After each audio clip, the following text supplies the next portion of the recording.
അസ്സലാമലൈക്കും. അപ്പോൾ നമുക്കിന്ന് ബ്ലൗസ് സ്റ്റിച്ച് ചെയ്തെടുക്കാം. സ്റ്റിച്ച് ചെയ്യാൻ വളരെ ഈസിയാണ് കേട്ടോ. കട്ട് ചെയ്യണത്രയും ബുദ്ധിമുട്ടൊന്നുമില്ല. കട്ട് ചെയ്തെല്ലാം റെഡിയാക്കി വെക്കുകയാണെങ്കിൽ സ്റ്റിച്ചിങ് നമുക്ക് പെടപടേന്ന് ചെയ്തെടുക്കാൻ പറ്റും. അപ്പോൾ ആദ്യം നമ്മൾ ചെയ്യേണ്ടത് ലൈനിങ് അറ്റാച്ച് ചെയ്തെടുക്കുക. അപ്പോൾ നോർമൽ ബ്ലൗസ് ആണെങ്കിൽ ഈ ഒരു സ്റ്റെപ്പില്ല. ഇതിപ്പോൾ ലൈനിങ് ബ്ലൗസ് ആയതുകൊണ്ട് നമുക്ക് ലൈനിങ് അറ്റാച്ച് ചെയ്തെടുക്കണം. അപ്പോൾ നെക്കിലാണ് കേട്ടോ ആദ്യം സ്റ്റിച്ച് ചെയ്യേണ്ടത്. അപ്പോൾ ചുളിവൊന്നും ഇല്ലാണ്ട് പിടിച്ച് വലിക്കാണ്ട് കറക്റ്റായിട്ട് ഇതുപോലെ അറ്റാച്ച് ചെയ്തെടുക്കാം കേട്ടോ. പിന്നെ നമുക്ക് ഓൺലൈൻ ക്ലാസ് ഉണ്ടെന്ന് ഞാൻ എപ്പോഴും പറയാറില്ലേ. അപ്പോൾ 25-ാം തീയതി നമ്മുടെ ബ്ലൗസിൻ്റെ ക്ലാസ് സെക്കൻഡ് ബാച്ച് സ്റ്റാർട്ട് ചെയ്യാൻ പോവുകയാണ് കേട്ടോ. ബ്ലൗസ് മാത്രം പഠിപ്പിക്കുന്ന ക്ലാസ്സാണത്.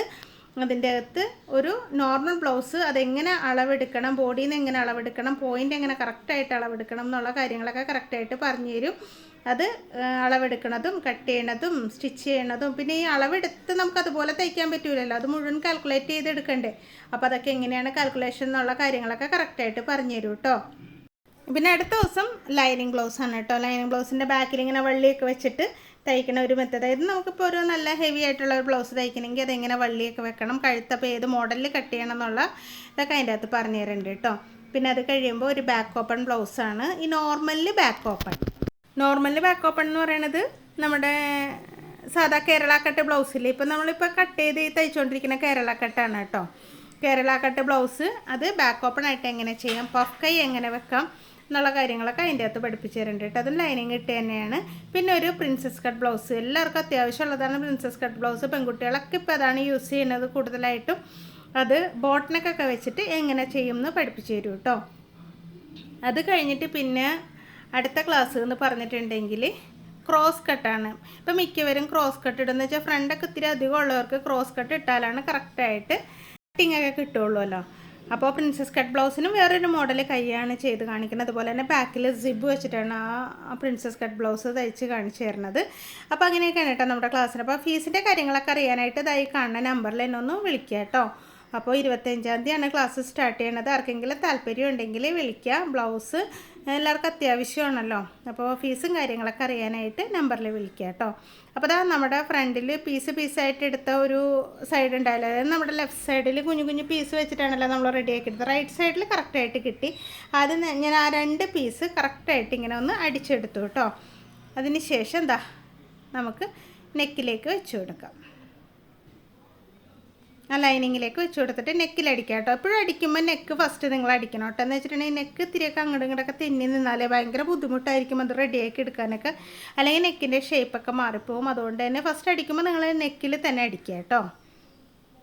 അപ്പോൾ എല്ലാവരും ചെയ്ത് നോക്കണം കേട്ടോ. ഞാനിപ്പോൾ കട്ടിങ്ങിൻ്റെ ഒരു 4 വീഡിയോ ആയിട്ടാണ് ഇട്ടേക്കണത്. അത് നോക്കണം. സ്റ്റിച്ചിങ് ഞാൻ 2 ഭാഗമായിട്ട് ഇടാം. ഇതിപ്പോൾ പകുതി വരെ ഇതിൻ്റെ അകത്ത് കാണിക്കും, ബാക്കി പകുതി നാളെ ഇട്ട് തരാം കേട്ടോ. ഇനി ഞാൻ ആ ലൈനിങ് നമ്മളവിടെ നല്ല പീസ് നമ്മളവിടെ ജോയിൻ ചെയ്തില്ലേ, ആ ഭാഗത്തൊന്ന് ഇതുപോലെ സ്റ്റിച്ച് ചെയ്ത് വെക്കേണ്ടത്. ഇത് എന്തിനാണ് ഇങ്ങനെ സ്റ്റിച്ച് ചെയ്യണം? പതിച്ചടിക്കുന്ന തുണി മാത്രമല്ല, നമ്മൾ ലൈനിങ്ങിലേക്ക് വെച്ചാണ് പതിച്ചടിക്കുന്നത്. എന്താ വെച്ചിട്ടുണ്ടെങ്കിൽ നമ്മൾ ലൈനിങ് ഇട്ട് അടിക്കുന്ന ബ്ലൗസുകൾ എന്ന് പറഞ്ഞിട്ടുണ്ടെങ്കിൽ പിഞ്ഞണ സൈസ് ബ്ലൗസുകളാണ് ലൈനിങ് ഇട്ട് എപ്പോഴും അടിക്കാറ്. അപ്പോൾ ഇത് നമ്മൾ ആ തുണി മാത്രം ഇങ്ങനെ കൂട്ടി വെച്ചിട്ടുണ്ടെങ്കിൽ ബ്ലൗസ് ഇട്ട് കുറച്ച് ദിവസം കഴിയുമ്പോൾ അവിടെ പിഞ്ഞിപ്പോകാൻ സാധ്യതയുണ്ട്. അപ്പോൾ ഇങ്ങനെ ജോയിൻ ചെയ്തൊക്കെ എടുക്കുമ്പോൾ ഇതുപോലെ ലൈനിങ്ങിലേക്കും കൂടെ ഇങ്ങനെ വെച്ചടിക്കുകയാണെങ്കിൽ പിന്നെ പിഞ്ഞൊന്നും പോകില്ല കേട്ടോ. കറക്റ്റായിട്ട് അത് അവിടെ നിന്നോളും. കണ്ടോ? അപ്പോൾ ഇനി ഒരു സൈഡിലെ പീസും കൂടെ നമുക്ക് അറ്റാച്ച് ചെയ്യാനുണ്ട്. അത് നമുക്കിങ്ങനെ വെച്ച് നോക്കാം.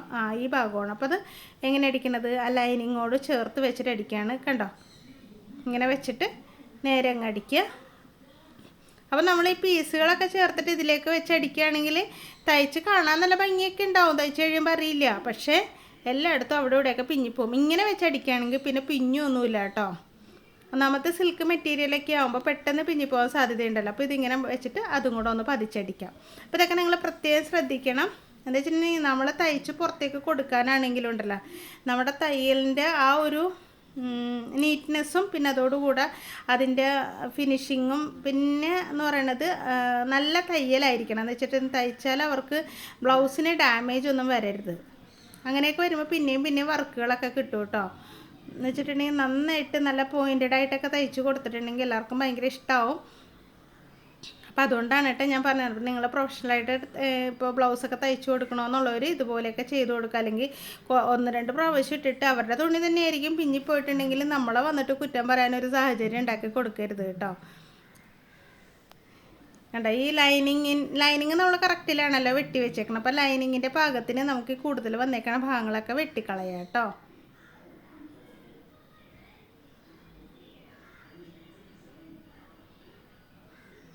അപ്പോൾ ഓക്കെ ആയില്ലേ?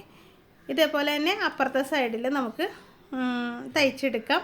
അപ്പോൾ കട്ടിങ് ഇടണമെന്ന് ഞാനിപ്പോൾ കാണിക്കണില്ല കേട്ടോ. നമുക്കത് ഒരുമിച്ച് മറ്റേതും കൂടെ ഇട്ടിട്ട് ഒരുമിച്ച് കാണിക്കാമല്ലോ. അപ്പോൾ കട്ടിങ് ഇങ്ങനെ പിടിച്ചിട്ട് ഇതുപോലെയാണ് നമുക്ക് കട്ടിങ് അല്ല ടക്ക് ഇട്ട് കൊടുക്കേണ്ടത്.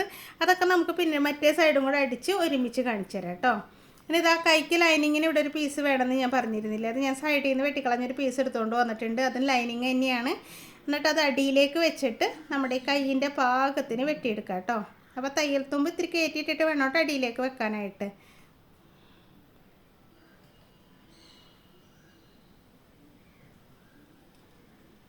ഓക്കെ, ഇനി നമുക്ക് ആ പീസ് അതിലേക്ക് ജോയിൻ ചെയ്ത് കൊടുക്കാം. അപ്പോൾ ഇത് ചെയ്തതിന് ശേഷമാണ് നമ്മുടെ കൈ നമുക്ക് അറ്റാച്ച് ചെയ്തെടുക്കാൻ പറ്റുള്ളൂ.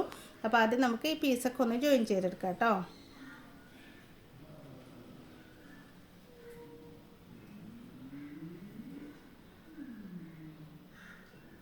അപ്പോൾ അതൊക്കെ ആയിട്ടുണ്ട്. ഇനി നഖം വെച്ചൊന്ന് ഇങ്ങനെ വരഞ്ഞു കൊടുത്താൽ മതി. പതിച്ചടിക്കണമെന്നില്ല, ലൈനിങ് ഒന്നും പതിച്ചടിക്കണമെന്നില്ല കേട്ടോ.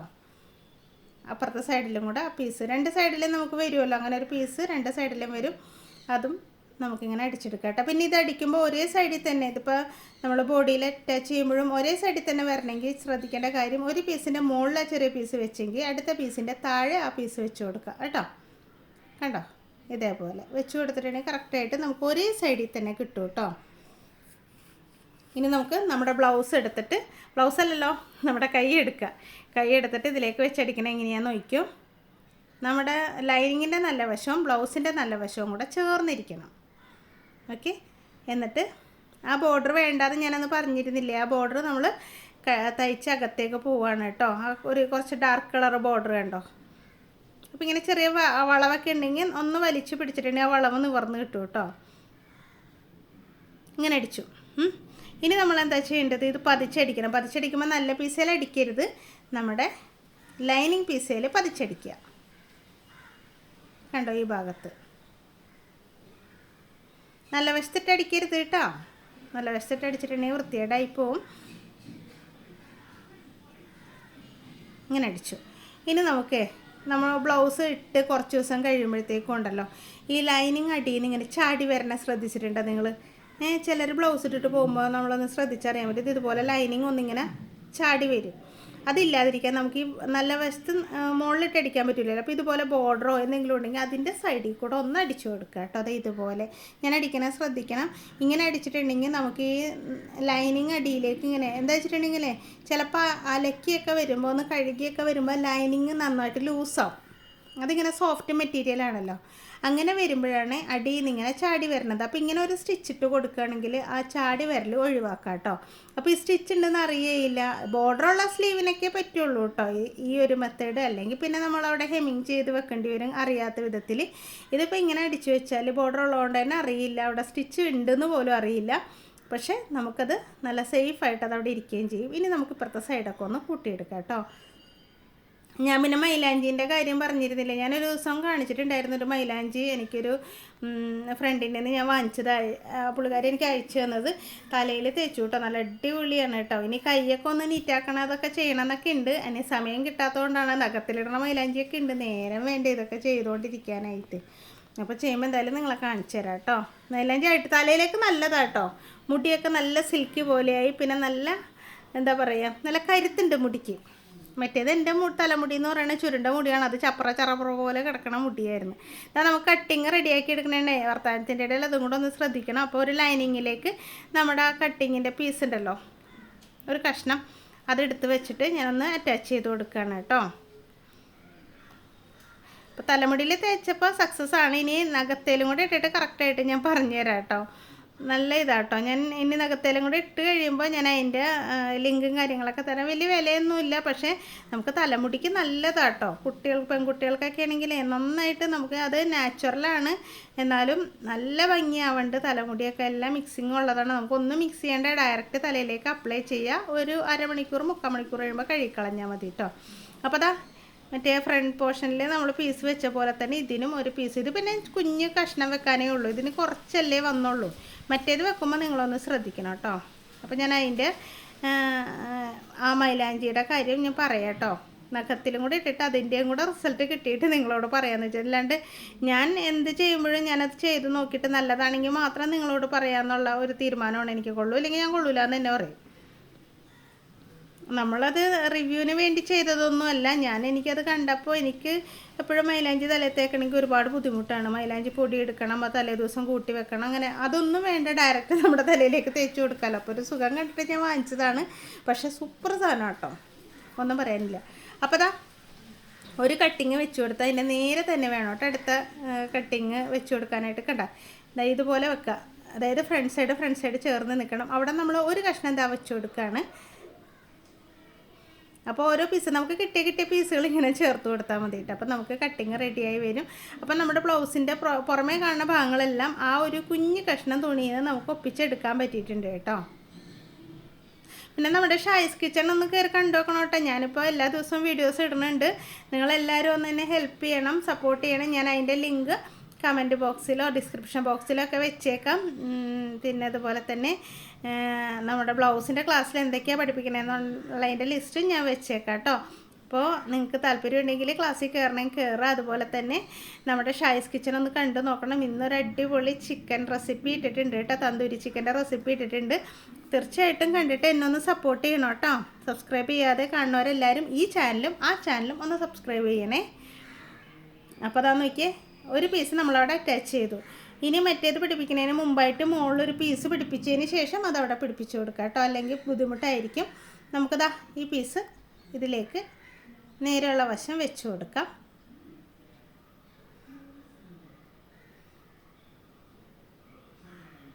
ഇവിടെ ലൈനിങ് മാത്രം വെച്ചിട്ടാണെങ്കിലും കുഴപ്പമില്ല. പക്ഷേ ഉണ്ടല്ലോ, നമ്മൾ തുണി അലക്കിയിട്ടിട്ട് ഇടുമ്പോഴൊക്കെ നമുക്കൊരു ബുദ്ധിമുട്ടായിരിക്കുമല്ലോ, ഇങ്ങനെ ലൈനിങ് കാണും. എനിക്കൊരു ബുദ്ധിമുട്ടാണ് കേട്ടോ. ഇട്ട് കഴിഞ്ഞാൽ അറിയില്ലെങ്കിലും നമുക്കൊരു ബുദ്ധിമുട്ട് പോലെ തോന്നണേ. അതുകൊണ്ടാണ് ഞാനിപ്പോൾ ഇതൊക്കെ. അപ്പോൾ ഒരു ലൈനിങ് പീസിലാണ് നമ്മൾ ഈ നല്ല തുണി അറ്റാച്ച് ചെയ്ത് കൊടുക്കണം കേട്ടോ, ഒരു ലൈനിങ് പീസിൽ. പിന്നെ അത് കട്ടിങ് എങ്ങനെ റെഡിയാക്കണമെന്നും കൂടെ കാണിച്ചു തരാം. എന്നിട്ട് ബാക്കി അടുത്ത നാളത്തെ വീഡിയോയിൽ കാണിച്ചു തരാം കേട്ടോ. ബാക്കി ഫുള്ള് അടിക്കണത് ഒരുപാടാക്കിയിട്ടുണ്ടെങ്കിലേ ഒരുപാട് ലെങ്തി ആയിപ്പോവും വീഡിയോ. എല്ലാവർക്കും ഇഷ്ടപ്പെട്ടു.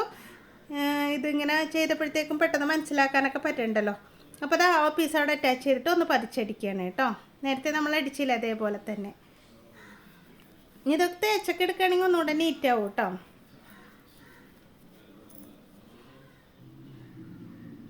കണ്ട, ഇനി നമ്മുടെ ആ പീസിൻ്റെ അതേ സെയിം അളവിൽ നമുക്കിങ്ങനെ കട്ട് ചെയ്തെടുക്കാം.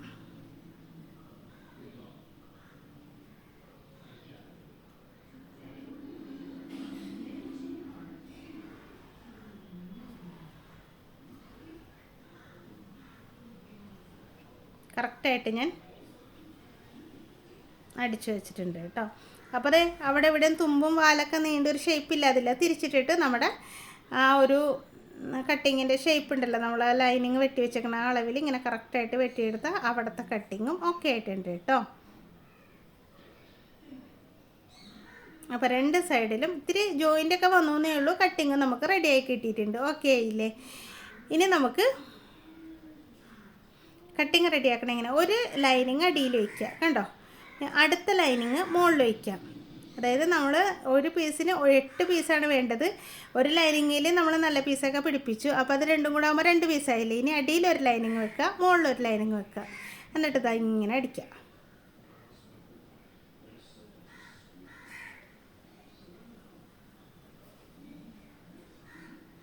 അപ്പോൾ 4 പീസ് ഒരു സൈഡിലേക്ക് വന്നിട്ടുണ്ട് കേട്ടോ. അപ്പുറത്തെ സൈഡിലും കൂടെ ആകുമ്പോൾ നമുക്ക് കട്ടിങ്ങിന് 2 സൈഡിലേക്കും കൂടെ 8 പീസ് ഓക്കെ ആയില്ലേ. ഇനി ഇതേ പതിച്ചടിക്കുന്ന എവിടെയാണെന്ന് നോക്കിയേ, നമ്മുടെ ലൈനിങ്ങിൽ. ഇനി ഇതാ ഇത് ഇങ്ങനെ നല്ല വശത്തേക്ക് വെച്ചിട്ട്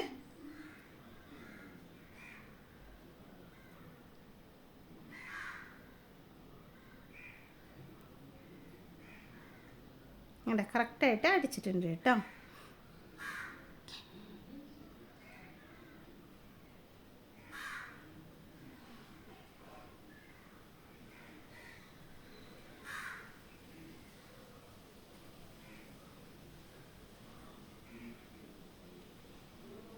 കണ്ടോ കട്ടിങ് അടിച്ചെടുത്തത് കണ്ടോ? അപ്പോൾ ഇതേപോലെ 2 സൈഡിലെ കട്ടിങ് നിങ്ങൾ അടിച്ചെടുക്കുക കേട്ടോ. എന്നിട്ട് കൂടുതൽ എന്തെങ്കിലുമൊക്കെ ഇച്ചിരിയൊക്കെ ചാടിയൊക്കെ വന്നേക്കുന്നത് നമ്മുടെ അടിയിലത്തെ ലൈനിങ് കറക്റ്റാണ്, അത് ഓർമ്മ വേണം. ആ അളവിൽ നമ്മളിങ്ങനെ കട്ട് ചെയ്ത് കൂടുതൽ വന്ന വശങ്ങളൊക്കെ വെട്ടി നീറ്റാക്കി എടുക്കുക കേട്ടോ. അപ്പോൾ നമുക്ക് ബാക്കി എല്ലാ കാര്യങ്ങളും കൂടെ നാളെ തയ്ച്ച് കാണിക്കാം കേട്ടോ. അപ്പോൾ ഇതുവരെ എല്ലാവരും തയ്ച്ച് വെക്കുക. താങ്ക്